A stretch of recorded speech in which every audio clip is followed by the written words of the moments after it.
તો ત્રીજું વિશ્વયુદ્ધ એ ક્યારે થશે? આ એક એવો સવાલ છે જે આપણા બધાના મગજમાં ક્યાંક ને ક્યાંક ઘૂમ્યા કરે છે, ખરું ને? આજે આપણે એક એવા દસ્તાવેજ પર નજર નાખવાના છીએ જે દાવો કરે છે કે આનો જવાબ સદીઓ જૂની ભવિષ્યવાણીઓમાં છુપાયેલો છે. પણ શું ખરેખર એવું બની શકે? શું પ્રાચીન ગ્રંથો આપણને ભવિષ્યના વિશ્વયુદ્ધનો કોઈ નકશો આપી શકે?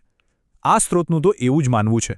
તો ચાલો આપણે ઊંડા ઉતરીને જોઈએ કે આ દાવો કેટલો મજબૂત છે અને કયા આધાર પર કરવામાં આવ્યો છે. તો આ સમજવા માટે આપણે સૌથી પહેલા સમયમાં પાછા જવું પડશે, ઘણું પાછળ, લગભગ 2600 વર્ષ. આ દસ્તાવેજ મુજબ પ્રાચીન જુડાહના પતનની જે ઘટના બની હતી એ માત્ર ઇતિહાસ નહોતો. એ આવનારા સમય માટે, જેને અંતિમ સમય કહેવાય છે, એના માટે એક ભવિષ્યવાણીનો નમૂનો હતો, એક પેટર્ન. અહીં જુઓ, જુડા પર એક નહીં, બે નહીં, પણ 3 મોટા હુમલા થયા.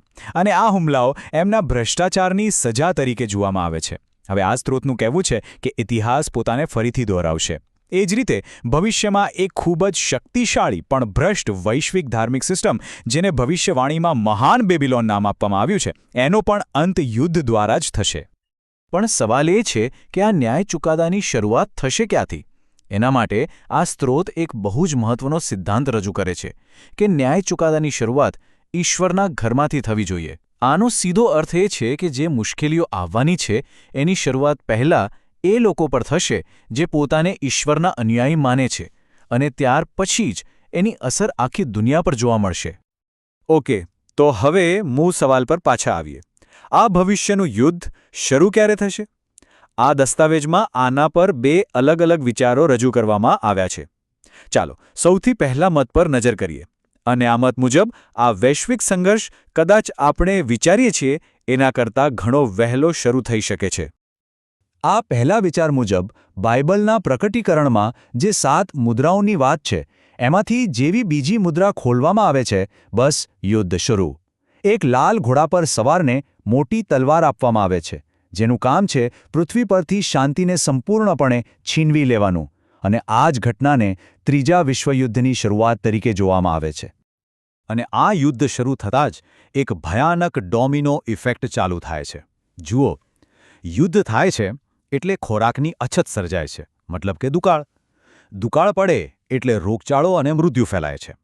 અને આ બધાનું અંતિમ પરિણામ એ વિચારવું પણ ભયાનક છે: દુનિયાની ચોથા ભાગની વસ્તીનો નાશ. પણ શું આ જ એકમાત્ર શક્યતા છે? શું યુદ્ધ આટલું જલ્દી શરૂ થઈ જશે? ના, આ સ્ત્રોત એક બીજો એટલો જ મજબૂત વિકલ્પ પણ રજૂ કરે છે. ચાલો હવે એ બીજી ટાઈમલાઈન જોઈએ જે એક બિલકુલ અલગ જ ચિત્ર રજૂ કરે છે. તો આ બીજા મત મુજબ ત્રીજું વિશ્વયુદ્ધ ઘટનાક્રમમાં થોડું મોડું શરૂ થાય છે. એ ક્યારે શરૂ થાય છે? જ્યારે 7 રણશિંગડામાંથી 6થું રણશિંગડું ફૂંકાય છે અને એની સાથે જ યુફ્રેટીઝ નદી પાસે બંધાયેલા 4 શક્તિશાળી દૂતોને આઝાદ કરવામાં આવે છે.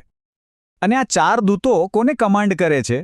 20 કરોડ સૈનિકોની એક વિશાળ સેનાને. અને સમજી લો, આ કોઈ સામાન્ય સેના નથી, અને ત્રીજા વિશ્વયુદ્ધનું મુખ્ય હથિયાર માનવામાં આવે છે. એમનું મિશન એકદમ સ્પષ્ટ છે: દુનિયામાં જે લોકો બચ્યા છે એમાંથી ત્રીજા ભાગના લોકોને ખતમ કરી દેવા. હવે અહીં એક સવાલ ઊભો થાય છે કે આ યુફ્રેટીઝ નદીનો અર્થ શું છે? શું એ ખરેખર મધ્ય પૂર્વમાં આવેલી નદી છે? જો એવું હોય તો સંઘર્ષ ત્યાંથી જ શરૂ થશે. પણ અમુક લોકો એને સાંકેતિક માને છે. એમના મતે આ એક આધ્યાત્મિક અવરોધ તૂટવાની વાત છે. તો હવે આપણી પાસે 2 અલગ અલગ સિનારીઓ છે, 2 અલગ ટાઈમલાઈન, 2 અલગ ટ્રિગર. પણ અહીંથી વાત ખરેખર રસપ્રદ બને છે, કારણ કે આ સ્ત્રોત બતાવે છે કે રસ્તો ભલે ગમે તે હોય, મંજિલ તો એક જ છે. અંતિમ પરિણામ બંનેમાં એક સરખું જ આવે છે. ચાલો આ બંને વિચારોને સામસામે મૂકીને જોઈએ. મત 1 કહે છે કે બીજી મુદ્રા ખુલતા જ યુદ્ધ શરૂ થશે અને દુનિયાનો ચોથો ભાગ ખતમ થઈ જશે. બીજી બાજુ મત 2 કહે છે કે ના, યુદ્ધ 6થા રણશિંગડા પછી શરૂ થશે અને ત્યારે જે વસ્તી બચી હશે એનો ત્રીજો ભાગ મૃત્યુ પામશે. એટલે કે ટ્રિગર અને શરૂઆતની જાનહાનિ બંનેમાં ફરક છે.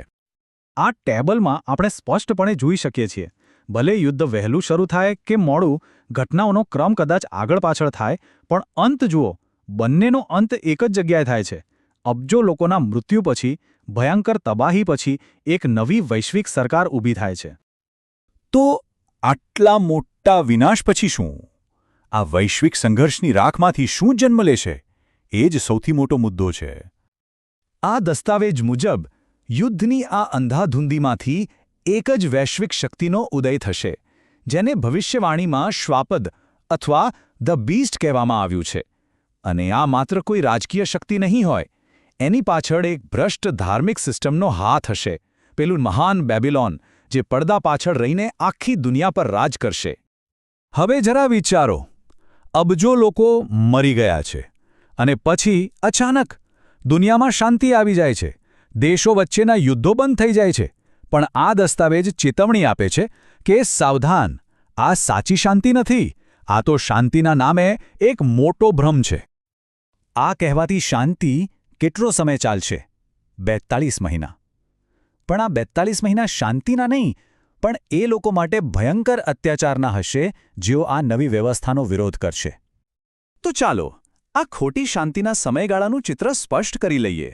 1. દેશો વચ્ચેના યુદ્ધો ખતમ. 2. આખી દુનિયા પર એક જ સરકારનું રાજ. 3. આ સરકાર એક ભ્રષ્ટ ધાર્મિક સત્તાના ઇશારે ચાલશે.